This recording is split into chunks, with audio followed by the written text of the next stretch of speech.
चला चल चला बाय बाय चल बाय बाय आम्ही ते येतोय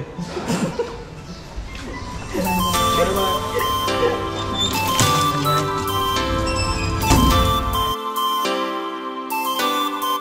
सकाळी 9:30 वाजता प्रवासाला सुरुवात केली.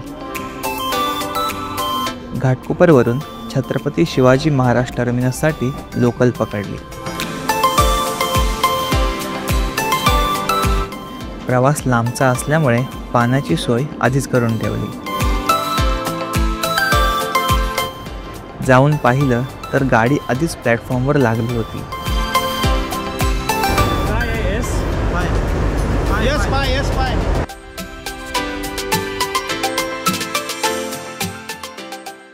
तर आता वाजलेले आहेत 11:03 आणि आता आम्ही आहोत पटना एक्सप्रेसमध्ये, जी आहे CSTला. आणि CSTवरून इथं सुटायचा टायमिंग आहे 11:05चा.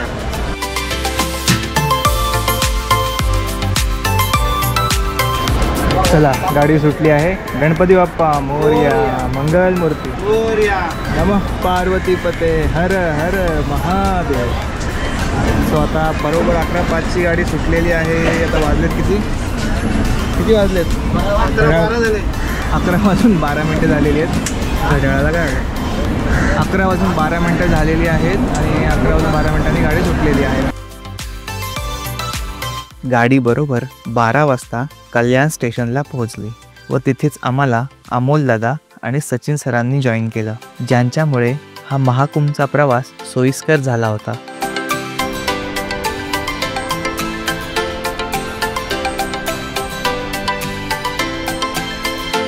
प्रवास तसा लांबचा होता, जवळपास 21-22 तासांचा. सध्या गाडीत गर्दी कमी असल्यामुळे दुपारचे जेवण करून घेतले. भुसावळ हे लागणारे महाराष्ट्रातले शेवटचे स्थानक. त्यानंतर गाडी मध्य प्रदेशमध्ये प्रवेश करते. भुसावळला सचिन सरांचे काही मित्र मिळाले, ज्यांच्याकडून थोडासा अल्पाहार मिळाला. दिवसाचा शेवट हा लुडो खेळून केला व भुसावळनंतर लगेचच रात्रीचे जेवण आटोपून घेतले व प्रवासातच हा पहिला दिवस संपला.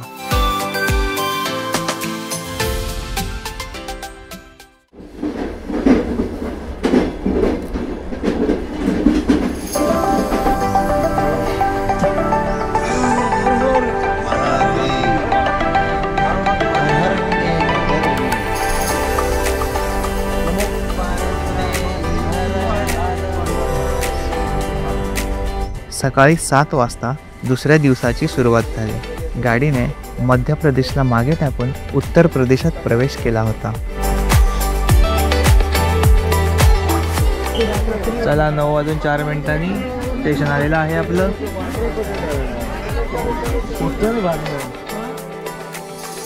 गाडी सकाळी 9 वाजता प्रयागराज चिवकी या स्थानकावर पोहोचली. आता गाडीत महाकुंभ मेळ्याची गर्दी जाणवू लागली होती.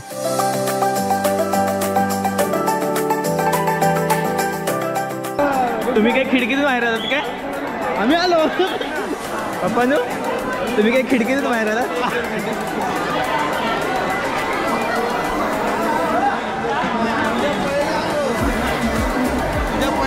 मी ऑफिशियली आलो ना, एकदम दरवाजाने आलो. सामान आलं इथे. सामान तो फायनली आपलं प्रयागराज चिवकी या स्टेशनवरती आगमन झालेलं आहे. बरोबर 9:09 उत्तर प्रदेश पोलिसांनी केलेल्या मॅनेजमेंटमुळे फलाटावर अपेक्षेपेक्षा थोडी कमीच गर्दी होती. आता कसरत होती ती हळूहळू स्टेशनच्या बाहेर जाण्याची. आता प्रयागराज रेल्वे स्टेशनला उतरलोय आणि स्टेशनपासून बाहेर जातोय आणि जिकडे तिकडे दिसतंय तिकडे गर्दीच गर्दी, जिकडे तिकडे माणसंच माणसं. हा बघूया आता.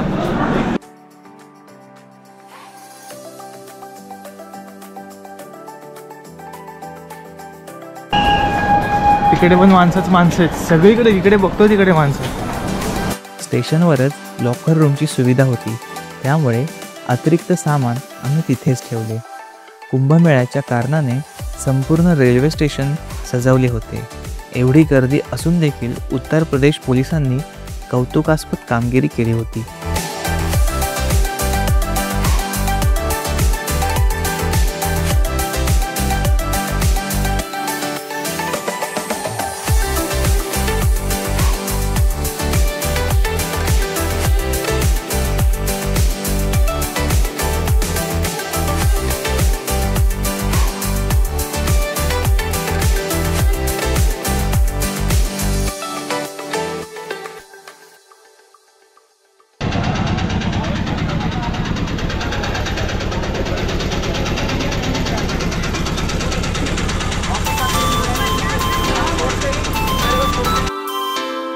उत्तर प्रदेश पोलिसांच्या ओळखीमुळेच आम्हाला घाटावर जाण्यासाठी रिक्षा मिळाली.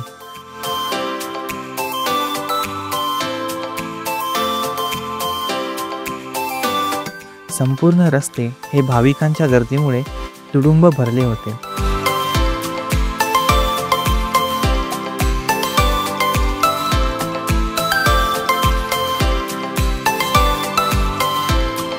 अनेक भाविक पायी चालत घाटावर जात होते. घाटाच्या 1.5-2 किलोमीटर अगोदरच रिक्षावाल्याने आम्हाला उतरवले. तिथून पुढचा प्रवास हा पायीच होणार होता.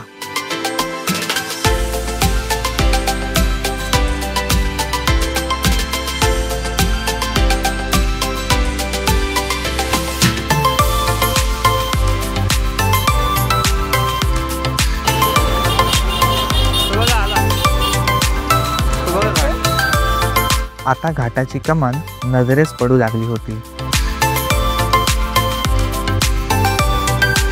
जसजसे घाटाजवळ जात होतो, लोकांची गर्दी ही प्रचंड प्रमाणात वाढत होती.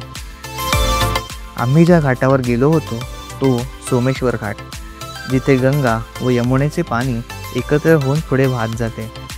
त्यावेळी संगम घाट व इतर घाट हे गर्दीमुळे बंद असल्यामुळे पोलिसांच्या सल्ल्याप्रमाणे आम्ही सोमेश्वर घाटावर आलो. घाटावर अनेक छोटी मोठी दुकाने दिसत होती व इथे बऱ्या प्रमाणात गर्दी होती. आता समोर आम्हाला गंगेचे दर्शन झाले. वेळ मर्यादित असल्यामुळे लगेचच स्नानाची तयारी केली.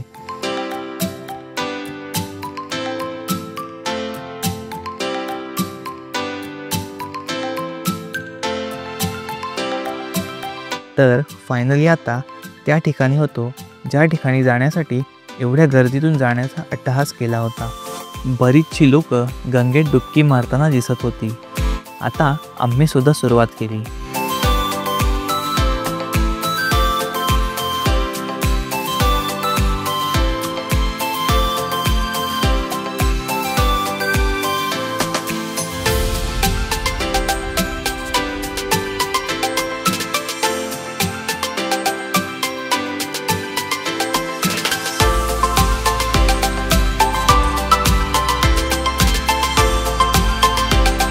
सेफ्टी प्रिकॉशन्स लक्षात घेऊन सरकारने एका मर्यादेनंतर नदीत दोरी बांधली होती.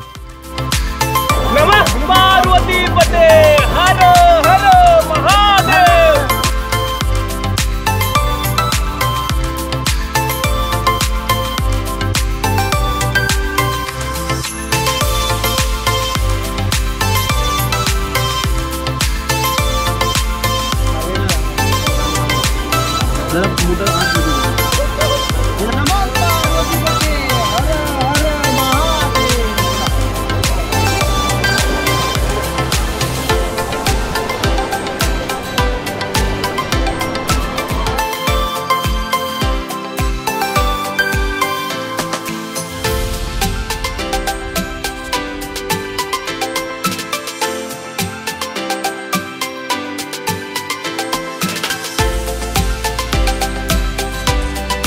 एक तास नदीत डुबक्या मारून झाल्यानंतर आता परतीचा प्रवास धरला.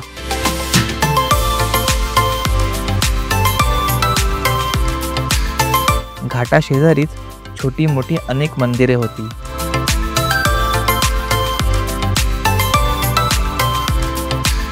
सोमेश्वराच्या मंदिराने आम्ही सुरुवात केली.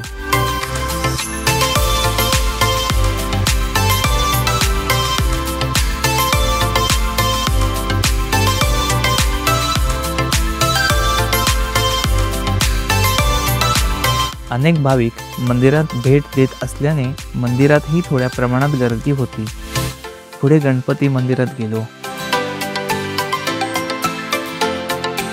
ही सगळी मंदिरं एकमेकाला लागूनच होती.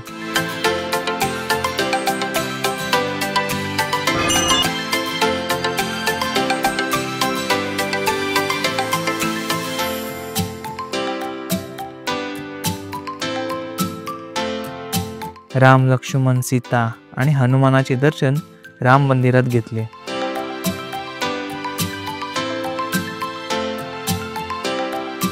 मंदिराबाहेरच प्रसाद सुद्धा घेतला. आता वेळ होती पुन्हा स्टेशनला जाण्याची, पण त्यासाठी रिक्षा भेटणे महाकठीण काम. त्यामुळे चालतच सुरुवात केली. ओ भैया, तनिक गंगा किनारे आ जाइए. जवळपास 2-2.5 किलोमीटर चाललो असतो आम्ही. नदी पात्रापासून 2-2.5 किलोमीटर चिवकीसाठी, प्रयागराज चिवकीसाठी.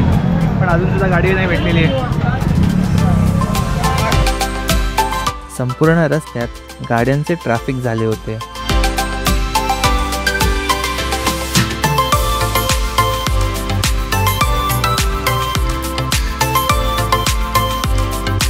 अनेक ठिकाणी विचारल्यावर एक ट्रकवाला तयार झाला.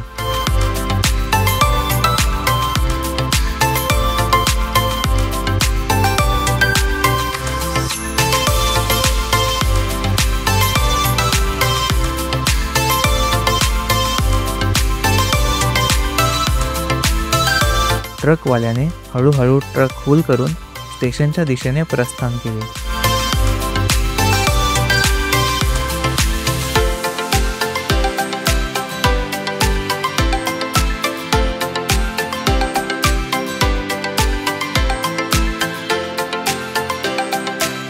उत्तर प्रदेशात येऊन त्यांचा फेमस लिट्टी चोखा ट्राय केल्याशिवाय कसं जाणार.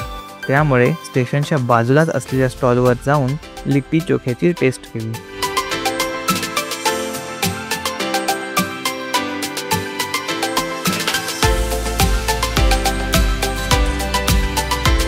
खरंच या 144 वर्षांनी आलेल्या महाकुंभ मेळ्याचा अनुभव शब्दात व्यक्त करणे कठीणच.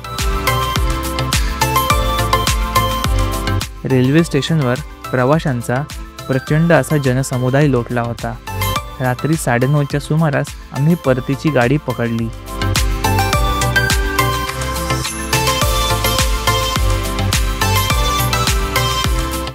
दुसऱ्या दिवशी रात्री 8 वाजता गाडी कल्याण स्टेशनला पोहोचली. कल्याणला सचिन सर आणि अमोल दादा यांची रजा घेतली व आम्ही पुढे घाटकोपरच्या दिशेने निघालो आणि अशा रीतीने महाकुंभच्या प्रवासाची सांगता झाली.